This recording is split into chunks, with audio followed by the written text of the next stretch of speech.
tal? Muchas gracias por la invitación a participar a este taller en línea Hemorragia obstétrica y estados hipertensivos del embarazo, coordinado por el profesor titular, doctor Alejandro Posadas Nava, al que agradezco la invitación de participar. Y bueno, en este módulo de hemorragia obstétrica, un problema vigente lejos de alcanzar la meta, vamos a hablar de las generalidades acerca de la hemorragia obstétrica. Como reconocimiento especial quisiera mencionar a las doctoras Fernanda López y Sofía Vera, residentes de ginecología y obstetricia del Instituto Nacional de Perinatología, que contribuyeron con la preparación del material que vamos a presentar en esta plática. Y sin más preámbulos, vámonos a la introducción, ¿verdad? Vamos a hablar un poco del impacto que tiene en la hemorragia obstétrica como generador de mortalidad materna. La Organización Mundial de la Salud en el año 2015 reportó un total de 303,000 muertes maternas, lo que representa casi 830 muertes maternas por día y representa 35 defunciones cada hora en mujeres por causas relacionadas con el embarazo o el nacimiento. De manera tal que cada 2 minutos, o sea, desde que empezamos esta plática, cada 2 minutos ocurre una muerte materna en el mundo por complicaciones del embarazo o enfermedades que se agravan con él. De ahí la importancia de hablar de hemorragia. Y vean aquí, de esas 300,000 muertes maternas que ocurren a nivel mundial, el 25%, la cuarta parte, son por hemorragia obstétrica, de manera que es un contribuyente muy importante en la mortalidad materna y por eso es un tema que tenemos que platicar constantemente. Hablando ya de no un panorama mundial, sino a nivel de México, en México ocurren alrededor de 2.5 millones de nacimientos al año y en los últimos 2 años por la COVID-19 incrementaron las muertes maternas hasta una tasa de 700 a alrededor de 1,000 muertes maternas por año. La muerte materna es la cuarta causa de muerte en mujeres en edad reproductiva y 3 mujeres mueren diariamente en México por complicaciones derivadas del nacimiento. Vean aquí, esto es obtenido de la Dirección General de Epidemiología, como en los últimos 5 años, de 2019 a 2023, salvo en los años de la pandemia, 2020 y 2021, en donde la principal causa de muerte materna fue la infección por COVID-19, vean cómo la hemorragia obstétrica ocupó los primeros lugares tanto en 2019, 22 y 23, y solamente por abajo de la preeclampsia en 2020 y 2021, de manera que es un contribuyente muy importante a la muerte materna, como decíamos. Y hablando del 2024, hasta la semana epidemiológica número 14 de la Dirección General de Epidemiología, podemos ver en la tabla que en primer lugar se encuentra la hemorragia obstétrica con un 23.7% de las muertes maternas. De manera que en este momento es el número 1 o primera causa de muerte materna, la hemorragia obstétrica. Bien, ahora vamos a hablar de la definición y de todos los aspectos que vamos a hablar aquí en generalidades. ¿Cómo definimos hemorragia obstétrica? Bueno, existe una diferencia de criterios entre los distintos colegios y asociaciones médicas y por eso aquí cito varias, ¿verdad? Por ejemplo, para la Organización Mundial de la Salud se denomina hemorragia obstétrica cuando existe una pérdida sanguínea de más de 500 centímetros cúbicos en 24 horas posteriores al parto y la definen como grave cuando es más de 1,000 centímetros cúbicos en un proceso de 24 horas. Para el Colegio Americano de Ginecología y Obstetricia se considera hemorragia obstétrica una hemorragia sanguínea de entre 500 a 1,000 centímetros cúbicos, o sea, dan como una pequeña margen, una variación, sin signos de choque, y una hemorragia grave cuando la hemorragia es mayor a 1,000 mililitros con signos de choque o con signos de choque. Para el Royal College o el Colegio de Ginecología y Obstetricia del Reino Unido, se considera hemorragia obstétrica una pérdida sanguínea de 1,000 centímetros cúbicos o bien pacientes que presentan signos y síntomas de hipovolemia durante las primeras 24 horas después del nacimiento. Y en nuestras normas y procedimientos del Instituto Nacional de Perinatología se considera hemorragia obstétrica a una pérdida sanguínea de más de 1,000 centímetros cúbicos de sangre, independientemente de la vía de resolución del embarazo o los datos de inestabilidad hemodinámica. ¿Por qué comentamos esto? Porque hay algunas asociaciones o algunos grupos que definen hemorragia obstétrica cuando el sangrado es mayor a 500 mililitros si fue un parto vaginal, y definen hemorragia obstétrica como un sangrado de 1,000 mililitros cuando fue un nacimiento por cesárea. Es otra subclasificación que se ha comentado en algunas fuentes. Ahora bien, Hablando de la clasificación de la hemorragia obstétrica, podemos dividirla en anteparto, obviamente la que ocurre antes del parto, y se puede dividir como en primaria o temprana, que es dentro de las primeras 24 horas, y la posparto, secundaria o tardía, que puede ser más de 24 horas hasta 12 semanas después del parto. Obviamente la hemorragia que tiene una mayor morbilidad y que tiene una mayor significancia es la hemorragia posparto, pero no desentenderse de la hemorragia anteparto, que también puede ser un generador de morbilidad importante. Ahora bien, aquí podemos ver cómo se puede estadificar la hemorragia de acuerdo al nivel de la gravedad, ¿no? Por ejemplo, en una etapa 1, el sangrado de 500 mililitros en parto o de 1000 mililitros en cesárea, como comentábamos, esto de acuerdo a un grupo de estudio de California, con un sangrado continuo, signos clínicos vitales anormales o con tendencia a la taquicardia o a la hipotensión, van a ser los primeros signos iniciales de una hemorragia, que van en ese rango de 1000 por cesárea o de 500 por parto. Cuando ya estamos en una etapa 2, ya empieza a haber una hemorragia continua en donde hay una inestabilidad de signos vitales y la pérdida de sangre acumulada ya va en un rango de los 1000 a los 1500 centímetros cúbicos. Finalmente, en una etapa 3, en una etapa de un mayor sangrado, el sangrado es continuo, la sangre acumulada sobrepasa los 1500 mililitros y ya se han administrado más de 2 unidades de concentrados eritocitarios, existe anormalidad en los signos vitales y ya empiezan a haber datos de complicaciones por un sangrado masivo, como podría ser datos de coagulación intravascular diseminada. Hablando de las causas, todos hemos oído hablar de este algoritmo de las 4T, en donde básicamente el tono, ¿verdad?, es el 70 al 80% de los casos de hemorragia obstétrica se deben a un proceso de inadecuada contractilidad uterina que impide que los vasos del lecho placentario se obliteren y esta hemorragia persista y continúe agravándose cada vez más. Uno de los principales causantes de esto podría ser la atonía uterina por sobredistensión, por ejemplo en casos de polidráneos, por ejemplo en casos de embarazo gemelar, embarazo múltiple, o en casos donde hay una inversión uterina o un agotamiento muscular, por ejemplo en una paciente que estuvo en trabajo de parto durante muchas horas, pueden haber este tipo de problemas de tono. Ahora bien, hablando de trauma, representa el 15 al 20% de las causas de hemorragia obstétrica y básicamente se debe a laceraciones en el canal del parto, a una ruptura del útero o a una dehiscencia de la histerorrafia, como las causas más comunes de lesiones de tipo traumático generadores de hemorragia. En el rubro de estas 4T, hablando de tejido, el 5 a 10% de estas hemorragias obstétricas se deben a retención de tejido, por ejemplo, placenta, restos ovuloplacentarios, pero también se puede deber a retención de coágulos dentro del útero que impiden una adecuada contractilidad y de esa manera generan que la hemorragia se continúe.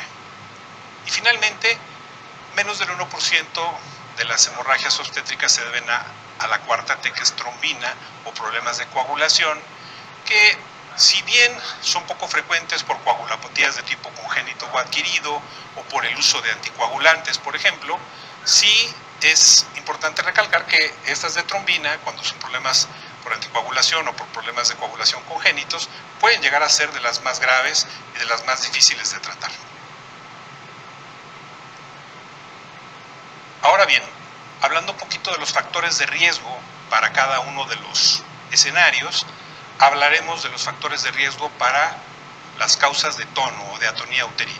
Por ejemplo, ya comentábamos el embarazo múltiple, ¿verdad? Es uno de los principales. El OR se encuentra en 4.67, el uso de anestesia general, el trabajo de parto prolongado, la macrosomía en los bebés muy grandes, la miomatosis uterina y el antecedente de haber tenido una hemorragia obstétrica en un embarazo previo pone el OR, ¿verdad?, el riesgo en 8.9, de manera que es muy importante cuando nosotros hagamos la evaluación de nuestro paciente tener en cuenta todos los antecedentes, si es un embarazo múltiple, si hay miomas, si el bebé es grande, si hubo antecedente de hemorragia en el parto previo, porque esto nos va a poder determinar qué tanto riesgo tiene nuestra paciente de presentar una hemorragia obstétrica durante su embarazo. Ahora bien, hablando de factores de riesgo para trauma, los principales ya los habíamos comentado: desgarros del periné durante el parto, durante la expulsión, la realización de episiotomía, que aunque cada vez es menos frecuente, se sigue realizando, ¿verdad?, de manera común en casos donde esté injustificada, indicada, donde es un parto instrumentado, se tiene que realizar, y todo este tipo de maniobras pues va a contribuir a un incremento, ¿verdad?, como factor de riesgo para el evento de sangrado por trauma. La multiparidad contribuye también de manera muy importante, y vean aquí una cosa que es muy difícil de evaluar: las laceraciones cervicales. Normalmente cuando atendemos un parto, revisamos el canal del parto, revisamos el periné, revisamos que no haya desgarros parauretrales, pero pocas veces, ¿verdad?, o no de manera sistemática revisamos el cervix y el paciente continúa sangrando, hasta que nos damos cuenta que hay un desgarro o una laceración cervical y lo reparamos. Entonces, no omitir este detalle de que es una frecuente causa de hemorragia por trauma el desgarro cervical. Ahora bien, hablando de tejido, pues básicamente una de las principales es la placenta previa, la inserción de baja de placenta, que tiene un OR de 7, la placenta acreta, que cada día está cobrando más frecuencia. Estamos hablando que la placenta acreta ocurría de manera normal hace algunos años en uno de cada 300 embarazos, o sea, 3 de cada 1000 embarazos. Sin embargo, ha incrementado tanto que en centros como por ejemplo el Instituto Nacional de Perinatología, de cada 50 partos que atendemos, uno es por placenta acreta, de manera que esto está incrementando su prevalencia, y sobre todo tiene que ver mucho con el antecedente de haber tenido un nacimiento o varios nacimientos por cesárea. En cuanto a la retención de placenta, vean aquí también hay un OR de 6.02 como una causa muy importante, de manera que es importante hacer la revisión del canal del parto y la revisión uterina después del alumbramiento para ver que no hayan quedado restos de tejido. Y en cuanto a trombina o en cuanto a coagulación, ya mencionábamos el uso de anticoagulantes. Vean, 4.79, cada vez tenemos más pacientes con trombofilias heredadas y con una serie de patologías que requieren uso de anticoagulantes, y vean cómo contribuye de manera muy importante a las hemorragias por trombina. Y en lo que se refiere a la anemia, estamos hablando que una hemoglobina menor de 9 es un factor contribuyente para desarrollar hemorragia posparto, y la enfermedad de von Willebrand, que es uno de los trastornos de coagulación más común de tipo hereditario, tiene hasta un 3.3 de OR como contribuyente de hemorragia obstétrica. Ahora, a nivel nacional, de acuerdo a las guías de práctica clínica, están aquí enlistados en este diapositiva una de las principales causas de hemorragia obstétrica. Vean aquí cómo la retención placentaria ocupa el primer lugar a nivel nacional con un 7.83 de OR, el periodo expulsivo prolongado, que se refiere a tono, un 7.60, la preeclampsia, que básicamente se podría asociar, o sea, cuando hay una hemorragia y una coagulación diseminada, a problemas de trombina, con un OR de 5, el embarazo múltiple lo pueden ver ahí, 4.7, y así podemos ir viendo, desglosando la lista, la hemorragia posparto previa, que ya hemos comentado que tiene un peso muy importante, hasta las menos frecuentes, como pudiera ser la episiotomía y los desgarros de piso pélvico, sin olvidar lo que ya comentábamos, el creciente incremento de casos de placenta acreta.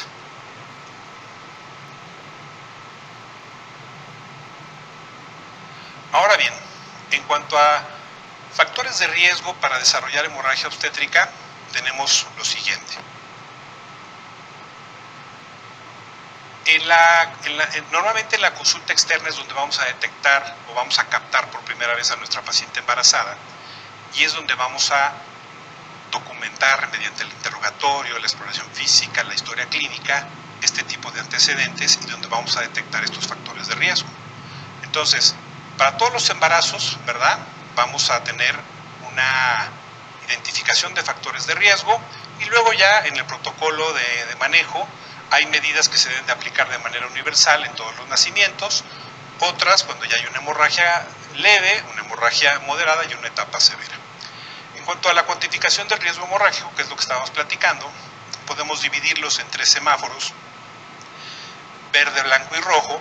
Y las pacientes de bajo riesgo van a ser las pacientes en donde no haya una incisión uterina previa, en donde el embarazo es un embarazo único, en donde la paciente no es multípara, tiene menos de 4 partos, donde no es portadora de una enfermedad hematológica y donde no existe antecedente de haber tenido un evento de hemorragia posparto. Las pacientes que clasificamos ya como riesgo moderado son pacientes en donde ya hubo una cirugía uterina previa, donde se trata de un embarazo múltiple, donde ya hay multiparidad, más de 4 partos, donde existe historia de hemorragia posparto, que son todo lo contrario a lo que se mencionaba aquí en la tabla de bajo riesgo, pero además otros factores, como por ejemplo tener las plaquetas bajas entre 50 y 100,000, el hematocrito bajo menos del 30%, el polidráneos, que ya decíamos genera una sobredistensión uterina y por ende un incremento en el riesgo de hemorragia, los embarazos de menos de 37 o más de 41 semanas, la preeclampsia y el trabajo de parto prolongado. Y ya en el grupo de alto riesgo, el semáforo rojo, vamos a identificar a estas pacientes en nuestra etapa prenatal, a pacientes que tienen placenta previa o placenta de inserción baja, las pacientes que tienen espectro de placenta creta, las que tienen desprendimiento de placenta o alguna coagulopatía conocida o el uso de algún anticoagulante durante el embarazo.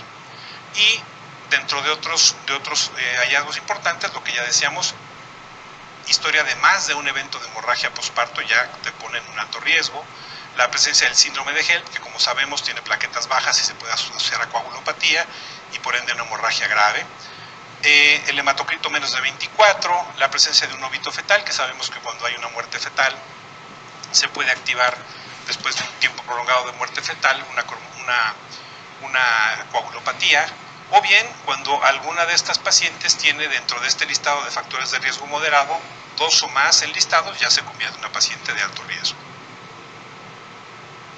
Ahora bien, ¿qué vamos a seguir o qué conductas se deben de recomendar dependiendo del riesgo? Bueno, las de bajo riesgo va a llevar un control prenatal de rutina obstétrica y solamente cuando llegue el momento del nacimiento vamos a pedir hemoderivados en reserva, que se llaman las famosas pruebas cruzadas en reserva. Cuando la paciente tiene un riesgo moderado, ya tenemos que tener notificado el equipo de cuidado multidisciplinario o alertar a todo el equipo de respuesta inmediata y dependiendo del factor de riesgo que se tenga, corregirlo y notificar a los responsables para corregirlo. Por ejemplo, si tiene las plaquetas bajas, notificar al hematólogo. Si tiene algún otro factor de riesgo como embarazo múltiple, estar muy en contacto con el médico materno-fetal, etc. Y además de esto, tipar y cruzar ya sangre al momento del nacimiento. Y las pacientes que tienen alto riesgo, ahí sí ya se tiene que notificar al equipo de cuidados multidisciplinarios, movilizar a todos los recursos que van a atender ese nacimiento para que estén preparados para la atención en caso de una hemorragia y tipar y cruzar por lo menos 2 o más concentrados eritrocitarios y 2 plasmas frescos congelados. Aquí ya estamos hablando no solo de sangre, sino también de plasma. Esta clasificación se hizo en las guías de práctica clínica del CENETEC del año 2017 y es una clasificación que puede ser muy útil. De hecho, en el Instituto Nacional de Perinatología la tenemos integrada dentro de nuestro expediente electrónico y nosotros metemos esas variables y nos salta una alerta cuando la paciente tiene una hemorragia, un riesgo mayor de hemorragia obstétrica. Aquí podemos ver que, por ejemplo, como factores de riesgo, en los antecedentes personales patológicos está la edad menor de 16 y mayor de 35, el tabaquismo y el uso de cocaína. Y tienen un puntaje asignado, 2, 2, un punto, y vamos a ir viendo cómo cada factor va teniendo un puntaje mayor dependiendo de la gravedad. Vean aquí, en antecedentes personales patológicos, como la coagulopatía tiene hasta un puntaje de 5, la patología hepática un puntaje de 3, la anemia, la hipertensión arterial sistémica crónica, el tener una cardiopatía, el tener un evento vascular cerebral, la diabetes mellitus y todas las demás enfermedades que están ahí en el listado como antecedentes personales patológicos. Y vean aquí, por ejemplo, ya hablando de antecedentes ginecobstétricos, la miomatosis uterina de más de 5 centímetros tiene un puntaje de 4, el antecedente de complicaciones o de miomectomía 3 puntos, el antecedente de parto pretérmino o de parto instrumentado 3 puntaje, y así va bajando entre legrados, conizaciones y cesárea previa en la lista, va disminuyendo el número de puntaje asignado como a ese factor de riesgo en específico. Y cuando hablamos del padecimiento actual, el desprendimiento de placenta prematuro, el desprendimiento prematuro de placenta normoinserta tiene un puntaje de 5, el embarazo ectópico también un puntaje de 5, la sospecha de acretismo placentario un puntaje de 5, el embarazo molar 4, la infección 4, la placenta previa 4, el embarazo gemelar también 4, y de ahí para abajo, ¿verdad? Otra lista de patologías que tienen un menor peso. Y a final de cuentas, cuando nosotros tenemos una paciente que analizamos sus antecedentes personales no patológicos, patológicos, ginecostétricos y el padecimiento actual, y vamos haciendo esa sumatoria de factores de riesgo, encontramos que un puntaje alto es cuando el puntaje es de 5 o más, ¿sí?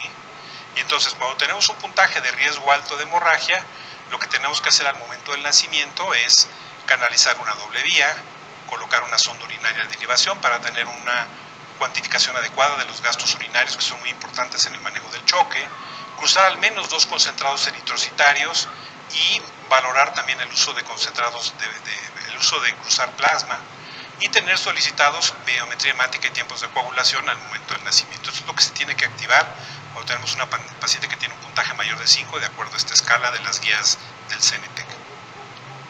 Ahora bien, una de las principales complicaciones de la hemorragia obstétrica es que no sabemos cuantificar la hemorragia obstétrica, o peor aún,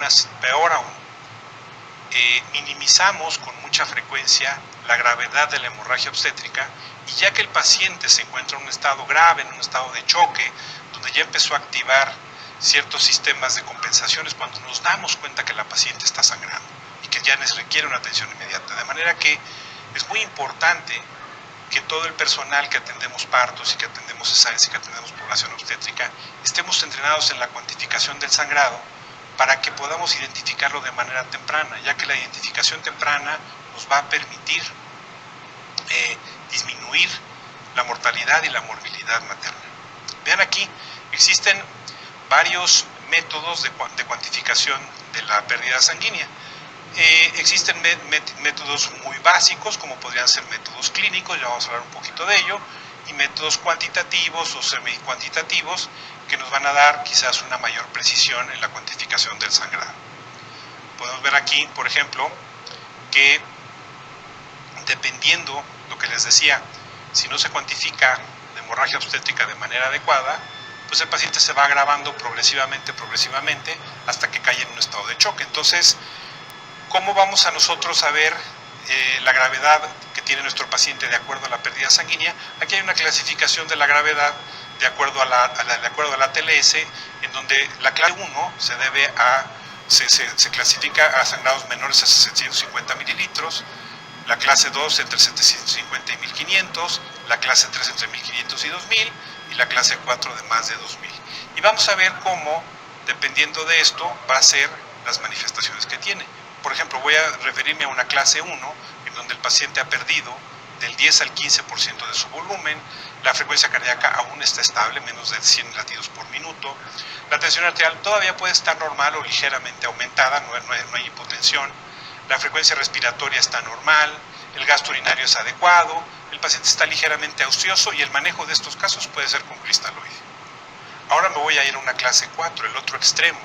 Vean aquí como ya con una pérdida de más de 2 litros, la pérdida de volumen sanguíneo ya es de 40%, el paciente ya tiene una taquicardia muy marcada, arriba de 140, la tensión arterial está disminuida, la frecuencia respiratoria está aumentada, el gasto urinario, el paciente ya está en oliguria o en anuria, el paciente está letárgico y ya no se maneja nada más con cristaloides como en estas etapas tempranas, sino que ya tenemos que manejar cristaloides, hemoderivados, e incluso pensar en concentrados plaquetarios o en uso de crioprecipitados.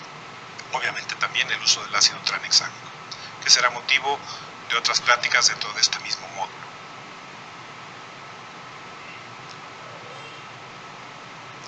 Para poder nosotros calcular, ¿se acuerdan que vimos aquí en la diapositiva anterior cómo dependía que la cantidad de hemorragia era la cantidad de volumen sanguíneo perdido?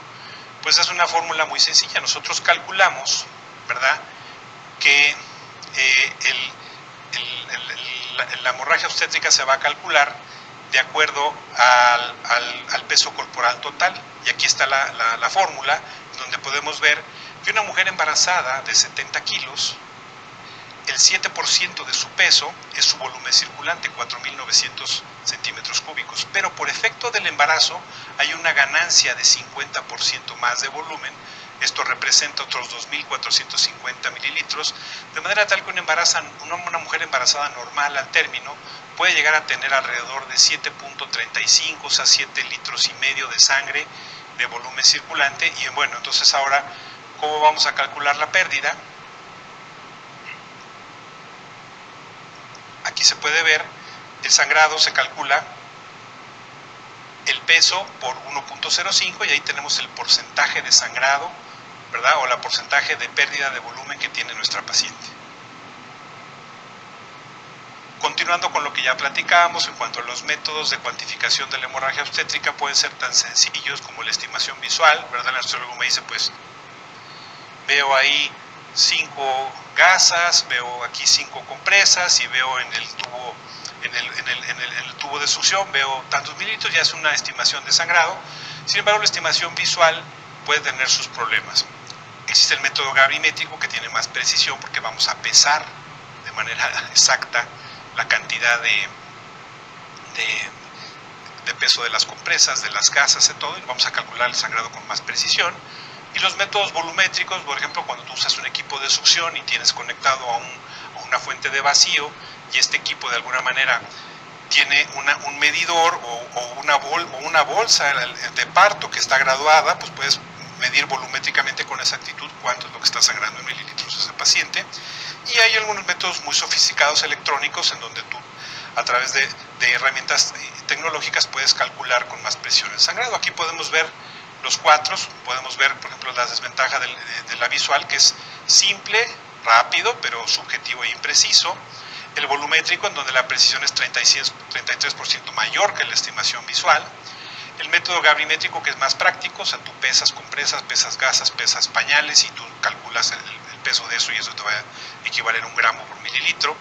Y a final de cuentas, estos métodos colorimétricos que usan plataformas de inteligencia artificial, en donde tú de manera muy rápida y de manera muy precisa te pueden reconocer la hemorragia de manera más temprana. Y bueno, para dar prácticamente sello final a esta parte de generalidades, vamos a hablar del impacto que tiene la morbilidad y la hemorragia obstétrica en la morbimortalidad materna. Vean aquí cómo 80% de las muertes maternas por hemorragia ocurren en menos de 4 horas a partir de su inicio. ¿Qué nos dice esto? Que si no actuamos rápido, en 4 horas vamos a perder a la paciente. O sea, no es como una diabetes o una hipertensión mal controlada o alguna otra patología. Aquí en una hemorragia obstétrica, si en 4 horas no estabilizamos, el paciente se muere. Pero cuando no muere también hay problemas, o sea, puede haber secuelas por las transfusiones, ¿verdad? Por problemas de infertilidad, si el paciente acaba en una histerectomía, y secuelas psicológicas por el trauma que genera esta hemorragia obstétrica. Vean aquí, cuando nosotros analizamos estas muertes en el Comité de Muerte Materna, nos damos cuenta que hasta el 80-90% de estas muertes maternas eran prevenibles y eran evitables, de manera que es muy importante lo que decíamos, tener comités de respuesta inmediata, tener comités de mortalidad materna que analicen para hacer correcciones y mejoras en la atención que eviten estas complicaciones. Y lo que dice aquí de manera final, la actuación decisiva, inmediata, secuencial y multidisciplinaria, estas 4 cosas de manera precisa y junta van a ayudar a disminuir de manera importante las muertes maternas. Vean aquí, muchas veces la demora en la atención se debe a una falta de seguimiento, el paciente ya no regresa a su control prenatal, a un mal diagnóstico, ¿verdad? El paciente tiene una placenta previa que está sangrando y no nos damos cuenta, o una basa previa y no nos damos cuenta, o minimizamos con el sangrado, como ya hemos mencionado. El mal apego a las recomendaciones, señora, si empieza a sangrar, se viene a urgencias y resulta que no sigue la recomendación o vive a distancia muy alejada del hospital, y entonces al momento de llegar, pues ya llega en un estado de mayor gravedad. Y lo que ya decíamos, la respuesta retardada a los signos clínicos, tanto por parte del paciente, de los familiares, de llevar al paciente a la atención urgente, pero también a veces en la sala de urgencias o en la sala de consulta externa. Entonces, siempre cuando tenemos un paciente con una hemorragia obstétrica, En los hospitales tenemos una cosa que se llama triage, entonces cuando el paciente tiene una hemorragia, se tiene que poner ese semáforo de triage en rojo para activar la respuesta inmediata y atender a ese paciente de inmediato, no hacerlo esperar. Una de las cosas que se comentaba en este curso, que es parte de del título del tema de hemorragia obstétrica, era lejos de alcanzar la meta. Un problema vigente, lejos de alcanzar la meta. Así se comentaba en cuanto a hemorragia obstétrica.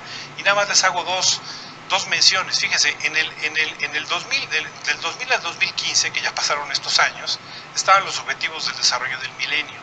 Y en el objetivo número 5 estaba mejorar la salud en la maternidad. Y el objetivo 5A era reducir en 3/4 partes la mortalidad materna entre 1990 y 2015, cosa que desafortunadamente pues no logramos. Y posteriormente la Organización Mundial de la Salud ahora se planteó unos nuevos objetivos que ahora se les llama, estos eran los del desarrollo sustentable, del milenio, y ahora se llaman los objetivos del desarrollo sostenible, que están planteados para el 2015-2030, y vean aquí cómo en el rubro de salud, en el número 3, ¿verdad?, de salud, para el 2030, de reducir la tasa mundial de mortalidad materna a menos de 70 por cada 100,000 nacidos vivos. Y ahorita les voy a presentar cómo vamos con el cumplimiento de este objetivo. Aquí podemos ver esta diapositiva, es obtenida de la fuente de la Fundación Gates, ¿verdad?, del año 2020. Vean cómo ahorita estamos en una mortalidad a nivel global, a nivel mundial, de 152 por 100,000 nacidos vivos, y el objetivo para 2030 es llegar a 70. Si nosotros seguimos esta curva, esta tendencia en la disminución de la mortalidad materna que está proyectada, pues cuando mucho al 2030 llegaremos a 133 por 100,000 nacidos vivos, que es prácticamente el doble. De ahí lo que se decía, lejos de alcanzar la meta. Ha habido muchos esfuerzos, ha habido grandes logros, se ha mejorado mucho. Sin embargo, todavía estamos lejos de alcanzar esas metas ideales que se plantearon como objetivo en la ONU. Y bueno, ya para terminar, les presento las siguientes conclusiones. La hemorragia obstétrica es la principal causa de muerte materna a nivel mundial y a nivel nacional.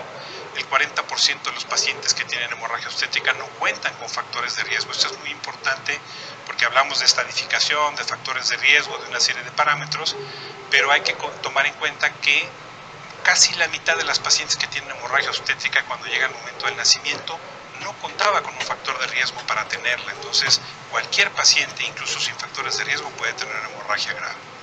Ya decíamos, la cuantificación adecuada de la hemorragia obstétrica es vital para actuar de manera temprana, que los protocolos de acción inmediata implementados van a optimizar el manejo, ¿verdad? Y que el manejo multidisciplinario contribuye a coordinar las acciones de manera expedita. Finalmente, la capacitación del personal de salud en este tipo de activación de códigos, por ejemplo, en nuestro hospital se llama código H, en otros hospitales se llama código MATER, en otros hospitales se llama código ORO, como quiera que se llame este código de emergencia inmediata para hemorragia obstétrica. Cuando se activan estos códigos y el personal está capacitado para actuar, estas acciones salvan vidas, de manera que es importante que todos estemos entrenados en este manejo.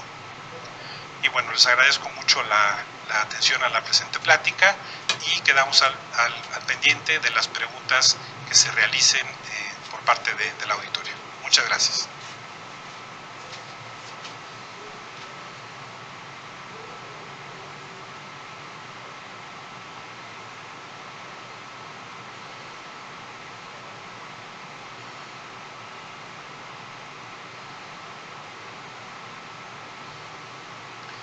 Bueno, muchas gracias. Hemos recibido ya algunas preguntas por parte del auditorio y bueno, vamos a dar respuesta a algunas de las más relevantes. Por ejemplo, aquí tengo una que dice, ¿cuál criterio para definir hemorragia obstétrica sería el más adecuado? Ya que entre diferentes escuelas y colegios los estiman entre 500 y 1000. Bueno, para responder esta pregunta tendríamos que decir que habitualmente se entiende que una hemorragia de mayor a 500 mililitros en un parto vaginal se considera ya una hemorragia obstétrica importante, y para una cesárea una hemorragia obstétrica de 1000.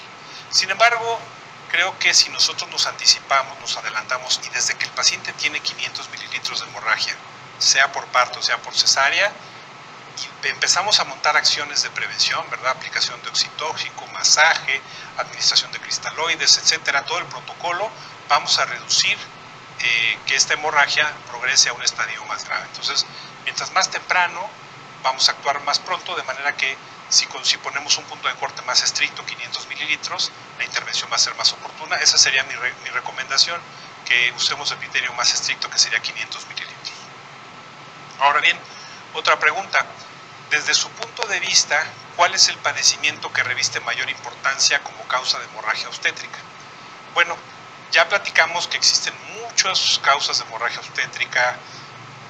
Contribuyen los embarazos múltiples, el polidram, la sobredestensión uterina, la atonía uterina es una causa muy común, pero está recobrando crecimiento y está recobrando una importancia muy grande los trastornos del espectro de placenta acreta, ¿verdad?